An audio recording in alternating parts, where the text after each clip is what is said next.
नमस्कार, आप देख रहे हैं क्राइम फाइल्स और मैं हूं आपके साथ अनंत भट्ट।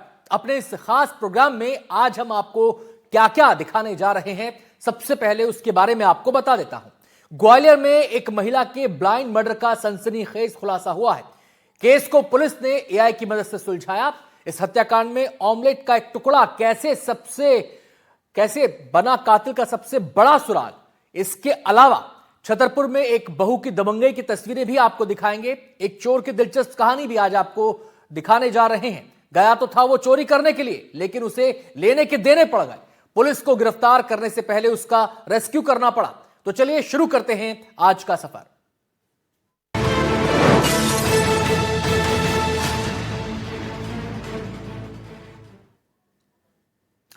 पहले बात करेंगे ग्वालियर की। ग्वालियर में एक महिला का मर्डर हो जाता है। पुलिस के लिए महिला के ब्लाइंड मर्डर का खुलासा एक बड़ी चुनौती बन जाता है, क्योंकि सबूत के तौर पर पुलिस के पास सिवाय लाश के कुछ नहीं था। लेकिन पुलिस लाश की शिनाख्त के लिए एआई की मदद लेती है। और फिर कैसे एआई और मौका वारदात पर मिले ऑमलेट के टुकड़ों से पुलिस कातिल की गिरबान तक पहुंच जाती है, इस रिपोर्ट में आप देखिए।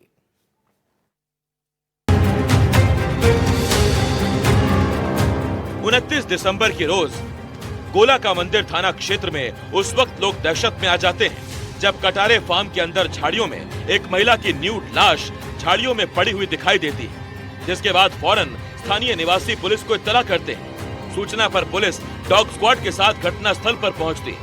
खून से लथपथ महिला की लाश की हालत काफी खराब थी। कातिल ने महिला की बेरहमी से हत्या के बाद उसके चेहरे को भी बिगाड़ दिया था।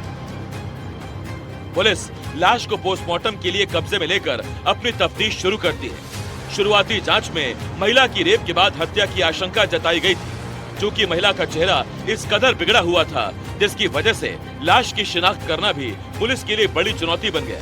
ग्वालियर पुलिस कई सवालों में पूरी तरह उलझ चुकी थी, जैसे आखिर मृतक महिला है कौन, महिला की इतनी बेरहमी से हत्या किसने की, हत्या के पीछे की वजह क्या है। इन तमाम सवालों के जवाब के लिए जरूरत थी लाश की शिनाख्त करने की, तो पुलिस इसी काम में सबसे पहले जुट गई। चूंकि कातिल ने महिला के चेहरे को पत्थर से पूरी तरह से कुचला हुआ था, इसीलिए पुलिस ने एआई तकनीक से महिला के चेहरे को रिकंस्ट्रक्ट किया ताकि महिला का वास्तविक चेहरा सामने आ सके। एआई तकनीक के सहारे पुलिस को एक फोटो मिला, जिसके बाद पुलिस ने महिला के फोटो को आसपास के थानों पर सर्कुलेट किया। साथ ही सोशल मीडिया, अखबार और सार्वजनिक जगहों पर लाश की शिनाख्त के पोस्टर लगाए। लाश की पहचान करने वालों को पुलिस ने 10,000 रुपए इनाम देने की भी बात कही। इन तमाम कोशिशों के बाद भी महिला के संदेह कत्ल में पुलिस को कामयाबी नहीं मिली। महिला का चेहरा तो सामने था, जिसके सहारे महिला का आधा अधूरा नाम मिला। किसी ने कल्लो तो किसी ने कालीबाई नाम बताया। इसके बाद पुलिस ने सॉफ्टवेयर CCTNS यानी crime and criminal tracking networking system पर काम करने वाली टीम ने एआई तकनीक से बने फोटो को इस सॉफ्टवेयर पर डाला। 30 से 35 साल की महिलाओं की मिसिंग रिपोर्ट खंगाली। पुलिस टीम को जांच पड़ताल के दौरान महिला के स्वेटर की जेब से एक छोटा सा ऑमलेट का टुकड़ा मिला था। महिला के हाथ पर पप्पू नाम लिखा हुआ था। पुलिस ने आसपास के क्षेत्र के अंडे वालों से महिला के संबंध में पूछताछ की। एक अंडे वाले ने अज्ञात महिला के एआई से बनाए गए फोटो को पहचान लिया। थाना गोले के मंदिर में नारायण विहार कॉलोनी में झाड़ियों के जंगल में एक महिला का शव मिला था। महिला के शव के मिलने के बाद उनका पोस्टमार्टम कराया गया। पोस्टमार्टम में हमें एक शॉर्ट पोस्टमार्टम रिपोर्ट मिली है। उसके आधार पे हमने हत्या की एफआईआर भी की है। पोस्टमार्टम रिपोर्ट से हमें पता लगा है कि महिला के सिर पर और माथे पर चोट है, जो कि किसी भारी वस्तु से उनको मारने पे उनको चोट आई, जिसकी वजह से उनकी हत्या हुई और उनकी मृत्यु हो गई। अभी हम इस केस पर काम कर रहे हैं। महिला की शिनाख्त हो गई है, हमें नाम पता चल चुका है।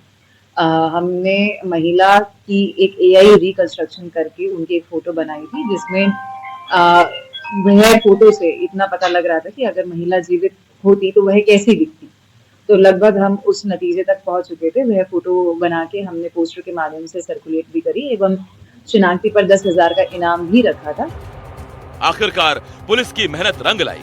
जब महिला की जानकारी ली गई तो पता चला कि वो महिला टीकमगढ़ पर्दापुरा की रहने वाली संगीता पाल है, जिसके पति का नाम पप्पू पाल है। एआई से बना हुलिया और फेस भी संगीता उर्फ सुनीता पाल से मैच कर गया। पुलिस की जांच आगे बढ़ी तो मृतका सुनीता के बारे में कई जानकारी पुलिस को मिली। सुनीता ने पहले से 6 शादी कर रखी थी। 2 साल पहले उसने पप्पू नाम के युवक से ग्वालियर में शादी की थी। कुछ समय बाद सुनीता ने पप्पू को भी छोड़ दिया था। काफी समय से वो अपने पति से अलग ग्वालियर में रह रही थी। वह मजदूरी कर फुटपाथ पर रहती थी। मृतका की लाश की शिनाख्त के बाद अब सवाल था, आखिर सुनीता का कातिल कौन है? इसके बाद पुलिस ने घटना स्थल के आसपास लगे सीसीटीवी फुटेज चेक किए। इसी दौरान पुलिस को एक सीसीटीवी फुटेज मिला जिसमें मृतका सुनीता के साथ एक संदिग्ध व्यक्ति दिखाई दे रहा था, जिसके बाद पुलिस ने उस व्यक्ति की पूरी डिटेल निकाल ली। अब पुलिस का अगला पड़ाव था उस संदिग्ध व्यक्ति की गिरफ्तारी, जिसके बाद पुलिस ने मुखबिर की सूचना पर रेलवे स्टेशन प्लेटफॉर्म नंबर 4 से सीसीटीवी में दिखाई दिए शख्स को दबोच लिया और फिर जब उससे सख्ती से पूछताछ की गई तो आरोपी के कबूलनामे के साथ ही महिला के इस अंधे कत्ल की तमाम बिखरी कड़ियां एक ही झटके में जुड़ गई। थाना गोले के मंदिर में नारायण विहार कॉलोनी में झाड़ियों के जंगल में एक महिला का शव मिला था। महिला के शव के मिलने के बाद उनका पोस्टमार्टम कराया गया। पोस्टमार्टम में हमें एक शॉर्ट पोस्टमार्टम रिपोर्ट मिली है। उसके आधार पे हमने हत्या की एफआईआर भी की है। पोस्टमार्टम रिपोर्ट से हमें पता लगा है कि महिला के सिर पर और माथे पर चोट है, जो कि किसी भारी वस्तु से उनको मारने पे उनको चोट आई, जिसकी वजह से उनकी हत्या हुई और उनकी मृत्यु हो गई। अभी हम इस केस पर काम कर रहे हैं। महिला की शिनाख्त हो गई है, हमें नाम पता चल चुका है। हमने महिला की एक एआई रिकंस्ट्रक्शन करके उनकी एक फोटो बनाई थी, जिसमें वह फोटो से इतना पता लग रहा था कि अगर महिला जीवित होती तो वह कैसी दिखती। तो लगभग हम उस नतीजे तक पहुंच चुके थे। वह फोटो बना के हमने पोस्टर के माध्यम से सर्कुलेट भी करी एवं शिनाख्ती पर 10,000 का इनाम भी रखा था। आरोपी यादव धर्मकाटा हजीरा का रहने वाला सचिन सेन निकला। सचिन सेन का मृतका सुनीता से प्रेम प्रसंग चल रहा था। सचिन न सिर्फ सुनीता से प्यार करता था बल्कि उससे शादी भी करना चाहता था, लेकिन सचिन का प्यार नफरत में तब बदल गया जब उसे शक हुआ कि उसकी गर्लफ्रेंड सुनीता के अवैध संबंध अन्य व्यक्तियों के साथ भी हैं। बस फिर क्या था, इसी बेवफाई के शक में उसने अपनी प्रेमिका की हत्या का खौफनाक प्लान तैयार कर लिया। आरोपी सचिन ने वारदात वाले दिन सुनीता को मिलने के बहाने बुलाया। उसी के साथ एक रेहड़ी पर खाने के लिए ऑमलेट खरीदा और फिर दोनों ने शराब पी। जब सुनीता नशे में धुत हो गई तो सचिन ने कटारे फार्म के अंदर झाड़ियों में ले जाकर प्रेमिका की पत्थरों से कुचलकर हत्या कर दी थी। संवेदनशील मर्डर के केस का खुलासा हुआ है। 29 तारीख को गोलाग मंदिर क्षेत्र में एक युवती का शव मिला था जो कि अज्ञात थी। बहुत ही सेंसेशनल केस था जिस तरीके से घटना हुई थी। एडिशनल एसपी अनु बेनीवाल और एडिशनल एसपी सुमन गुर्जर ये टीमें लगातार काम कर रही थी। बहुत छोटे के क्लू, तो डेड बॉडी के कपड़ों में जो एक ऑमलेट का टुकड़ा मिला था, उस क्लू को आगे बढ़ा के इन्वेस्टिगेट किया गया। तो फाइनली इसमें जो मुख्य आरोपी सचिन सेन है, इसको गिरफ्तार किया गया है। सुनीता के चेहरे को सचिन ने पत्थर से इसलिए कुचला ताकि उसकी शिनाख्त ना हो सके, लेकिन एआई की मदद और ऑमलेट के टुकड़े से पुलिस कातिल प्रेमी के गिरेबान तक पहुंच गई। पुलिस ने महिला के ब्लाइंड मर्डर का खुलासा करते हुए आरोपी को गिरफ्तार कर सलाखों के पीछे भेज दिया है। ये बहुत ही कई प्रकार की टीमों ने इसमें काम किया। बहुत बारीक इन्वेस्टिगेशन के बाद इस ब्लाइंड केस को वर्कआउट करने में सफलता मिली है। ये सीसीटीवी कैमरे के माध्यम से इनकी लाश लोकेशन मिली। उसके बाद फिजिकल टीमों ने पूरा रेलवे स्टेशन के आसपास रेकी की और इसको आरोपियों को गिरफ्तार करने में सफलता मिली है। तो ये कई प्रकार की संयुक्त टीमों के लगातार कई दिन तक प्रयास किए, उसका सफलता मिली है।